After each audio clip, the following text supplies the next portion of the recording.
So I'm out in the garden with Bob Aldous, in the glorious sunshine on this Friday afternoon, and he's sitting on Bob's bench, because this is where he sits after lunch every day, or indeed sometimes before. Oh yes.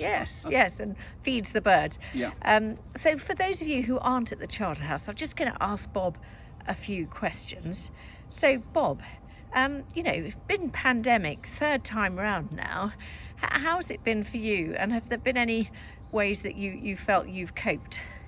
Well, I have an attitude towards coping anyway, because various things have happened in my life that have driven me to it. Because for the first 12 years, I was covered with bandages with infantile eczema, which had to be changed 3 times a day.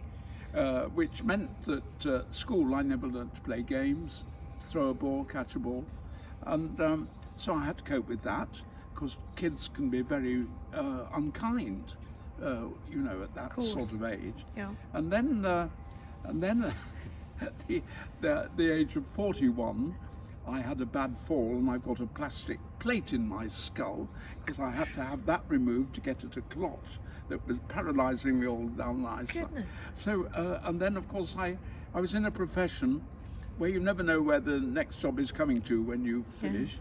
So I've adapted very well to all these crises, and that's how I feel with the present one. Yeah. I've tended to think positively. Well, that's fantastic. That's fantastic. I'm also an optimist, which probably means that I'm not a realist. Who cares? Yeah. Who cares? Yeah. Well, that's exactly what we need.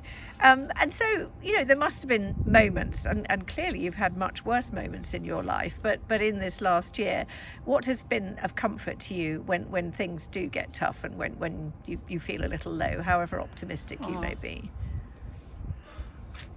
Well, I'm a great one constantly to take stock. Okay. So that I sit down and take stock. Yeah.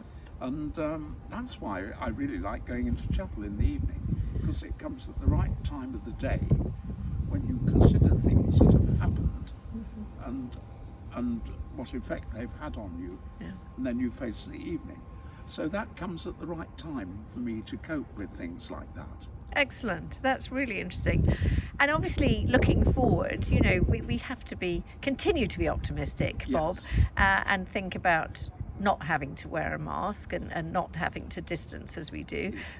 Is there any one thing that you're really looking forward to doing when that happens? Having a haircut. There's no two ways about it. Do you have your own special hairdresser? Well, I discovered one only a few weeks before all this happened. Okay. It's the one going out through the gatehouse. Yes. The first one you come to when you've left Vecchio Paroli on the corner. Okay, and, fantastic. I went there and I had the most superb haircut, and I wished I'd gone for the whole of the last 10 years. So you're still making new discoveries? Yes. Fantastic. That's great. Well, those are wonderful tips for all of us, Bob, and that really, really helpful. Is there any message you'd like to give to those who are watching this video?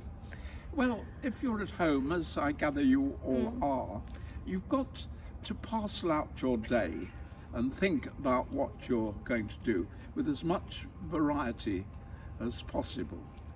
I mean, the joy for me here is the garden we're sitting in now. It always has been.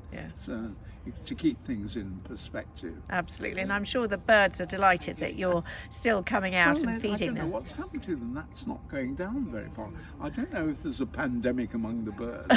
Well, let's hope not. Normally they come and eat from the bird feeder, don't they? I suppose. No. But sometimes it goes down whoosh. Yeah. And for some reason it's taking forever. Very odd. Yeah. Anyway, Bob, thank you for sparing us the time, and thank you for your optimism. I do have the time,